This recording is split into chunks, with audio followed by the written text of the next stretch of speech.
and welcome to my new video. As I promised, even with the last video, I'm starting really with basics. So step by step, I'm gonna be talking about how to get there, but I'm really trying to break this down for you guys so I make it really simple and I make sure that everybody's gonna understand. Even if you never knew anything about this, I'm gonna make sure that you will actually learn something out of this. So as I mentioned in the last video, I was starting off with a little bit of motivation and a little bit talking about how to get into healthier habits. And today I'm gonna be still talking about basics, but I'm gonna give you a couple of hints and tips how you can make it really simple and really easy.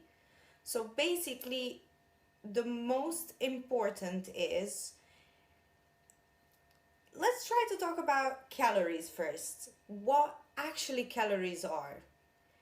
Calories, they are the fuel to your body, what you're gonna take through food or drinks. It's just a measurement unit. Now, how can you actually follow everything that you eat? Basically, it's very simple.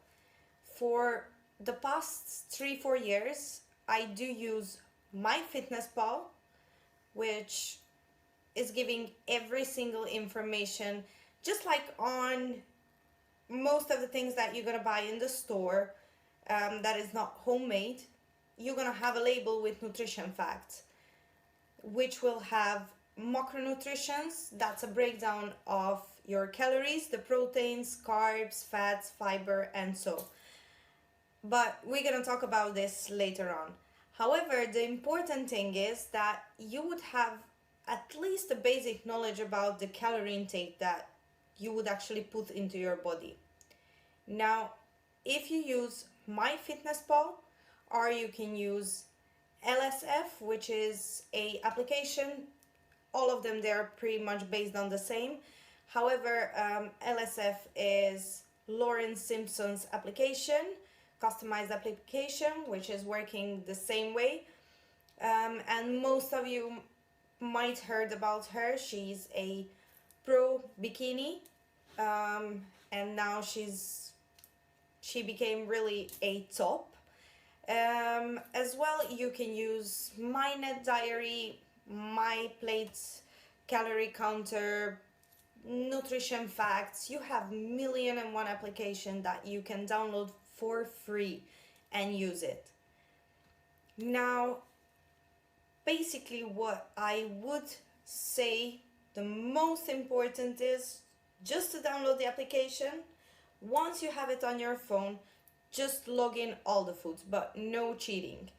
So I believe that the easiest way to start would be as well very generic. If you already don't calculate by grams what you're eating, so if you're really new to this, then start logging in your food by generic, count with tablespoon, teaspoons, cups.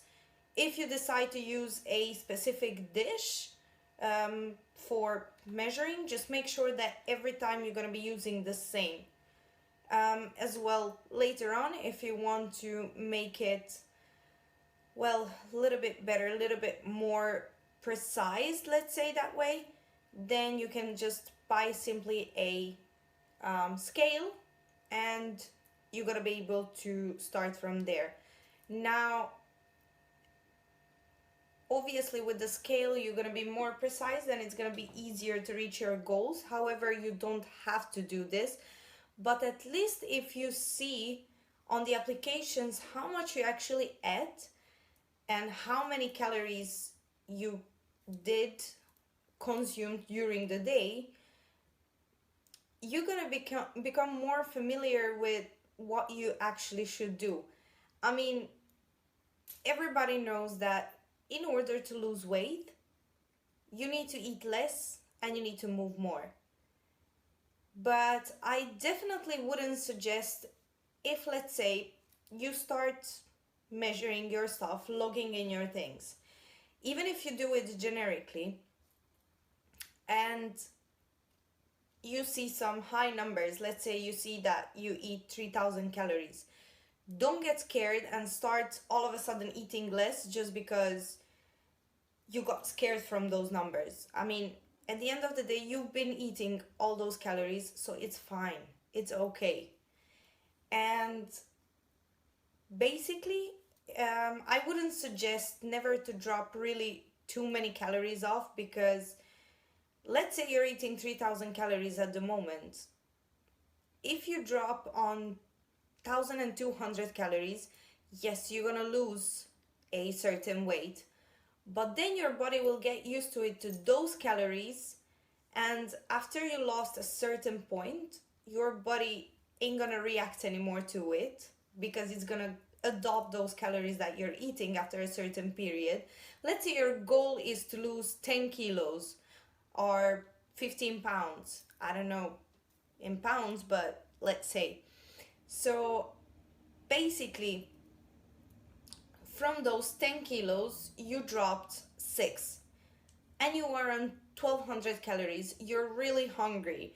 And what's next? You can't work out more because you're already working out a lot.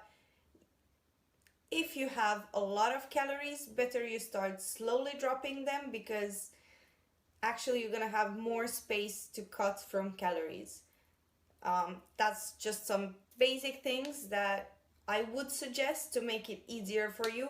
Yes, it might take a little bit longer, but sometimes it's better to sacrifice even a whole year, but then you're gonna be able to enjoy till the rest of your life, rather than going back and forth, back and forth, back and forth. And if you're really starting for first time, putting in front of you on your screen how much you're eating, I know that for some people this will be like, okay, I don't even know what I'm doing. Technically, don't do anything silly. Just log in your foods and start tracking the first week what you actually eat. So you would see where you're sitting, because you don't know how much you're eating. So in order to have a basic knowledge about your own body, about how much you're eating actually, just make sure that you won't start the diet the first week until you actually get used to it, to use the application. And as I mentioned just right before this, in order to lose some weight, you need to eat less and move more. As well, most of the phones, I mean, this is a new generation, it's 2021. Most of the phones itself, they are following and tracking your daily steps. As well, you can download applications. MyFitnessPal is one of them that will track your steps. And let's say you're sitting at 3000 steps per day, what you would do naturally. So all you need to start doing is, for the beginning, is to increase from 3000 up to 5000. Don't do anything insane. Your body didn't get used to it, so automatically it will react to it. Just drop in 2-3,000 steps and keep it for at least 2 weeks, because for your body to actually adopt those steps, it will take 2 up to 3 weeks. So if you decide to do it step by step. Don't start with 5,000 steps and after 3 days with 10,000 steps straight away. Make sure that you're gonna track. If you really don't want to track your steps, you can make the normal steps what you would naturally do and take another 15-20 minutes for the beginning. And then with time you can increase in minutes. You don't need to measure actually the steps. There is different type of way how you're gonna do it. You can literally put a stopwatch and walk for 20 minutes. That will do the same, literally the same. So make sure, guys, that you're gonna stay on track, follow the things, write the things down for you, because that will definitely help you out, and definitely it's gonna make it easier for you. And stay hydrated. water. Sometimes we feel hungry, although we're actually just being thirsty. This is insane, but I've been studying so much about the human body, and our bodies are just a phenomenon. It's just working really different. So sometimes different than our brain and how our brain would actually think. Even if it doesn't make sense, just try it out. Increase your water, and you will see that maybe actually you weren't even that hungry, but simply just thirsty.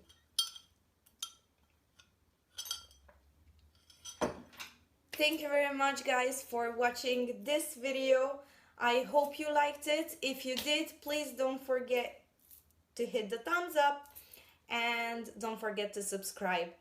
Hopefully I'm gonna be able to give you more and more informations with time, and you're gonna learn as much as you can on your own so you can start your real fitness journey and get there where you really want to be. Stay safe, guys, and see you in my next video.